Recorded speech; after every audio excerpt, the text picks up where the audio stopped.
അപ്പോൾ higher purchase സിസ്റ്റത്തിൽ രണ്ടാമത്തെ working not, first working not എപ്പോഴും ഇൻട്രസ്റ്റ് കാൽക്കുലേഷൻ ആണ്. രണ്ടാമത്തെ വർക്കിംഗ് നോട്ട് എപ്പോഴും ഡിപ്രീസിയേഷൻ എങ്ങനെയാണ് കാൽക്കുലേറ്റ് ചെയ്യുക എന്നുള്ളതാണ്. അസറ്റിന്റെ മുകളിലാണ് ഡിപ്രീസിയേഷൻ കാൽക്കുലേറ്റ് ചെയ്യുക.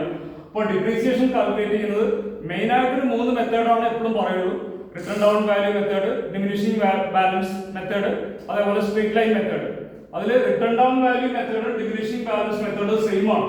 റിട്ടേൺ ഡൗൺ എന്ന് പറഞ്ഞു കഴിഞ്ഞാൽ കുറച്ച് വരിക, അതേപോലെ തന്നെ ഡിമിനിഷിംഗ് എന്ന് പറഞ്ഞാൽ കുറച്ച് വരിക. അതുകൊണ്ട് റിട്ടേൺ ഡൗൺ വാല്യൂ എന്ന് പറഞ്ഞാൽ ഡിമിനിഷിംഗ് ബാലൻസ് മെത്തേഡ് എന്ന് പറഞ്ഞാൽ സെയിം ആണ്, ഒരേ രീതിയിൽ തന്നെയാണ് ചെയ്യേണ്ടത്. അപ്പൊ അത് എങ്ങനെ ചെയ്യാന്ന് ചോദിച്ചു കഴിഞ്ഞാൽ നേരത്തെ ചെയ്ത പോലെ ഒരു കോളം വരയ്ക്കുക, ഡീറ്റെയിൽ കോളം, ഒരു എമൗണ്ട് കോളം. ഏറ്റവും ഫസ്റ്റ് ക്യാഷ് പ്രൈസ് ആണ് എപ്പോഴും ഫസ്റ്റ് എഴുതുക. 12,894 ക്യാഷ് പ്രൈസ് എഴുതുക. പിന്നെ ഇവിടെ ആ പ്രോബ്ലത്തിൽ നമ്മളോട് പറയുന്നത് 20% under return down value method പറയുന്നുണ്ട്. അപ്പൊ ആ 20% കാണും. ഈ 12,894ന്റെ 20%.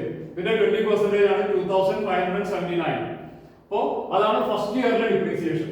1990 എന്ന് പറഞ്ഞ ഫസ്റ്റ് ഇയറിലെ ഡിപ്രീസിയേഷൻ ക്യാഷ് പ്രൈസിന്റെ മുകളിൽ 20% കാണും. അപ്പോ അത് മൈനസ് ചെയ്ത് കഴിഞ്ഞു കഴിഞ്ഞാൽ പിന്നുള്ള ബാലൻസ് ഓൺ പിന്നത്തെ വർഷത്തെ ബാലൻസ് ഓൺ 1191, അതായത് അല്ലെങ്കിൽ ബാലൻസ് ഓൺ സെക്കൻഡ് ഇയറിലാണ് 10,350. അതിന്റെ മുകളിൽ 10,300 റിട്ടേൺ ഡൗൺ വാല്യൂ അല്ലെങ്കിൽ ഡിമിനിഷിംഗ് പറയുമ്പോൾ പിന്നെ ഈ കിട്ടുന്നതിന്റെ മുകളിലാണ് 5% 20% കാണുന്നത്. ഇതിന്റെ 20% കാണുമ്പോൾ സെക്കൻഡ് ഇയറിലെ ഡിപ്രീസിയേഷൻ കിട്ടും 2,603. അത് മൈനസ് ചെയ്യുക. അപ്പോൾ 8,252. അത് തേർഡ് ഇയറിലെ ബാലൻസ് ആണ്. തേർഡ് ഇയറിലെ ബാലൻസ് എഴുതുക.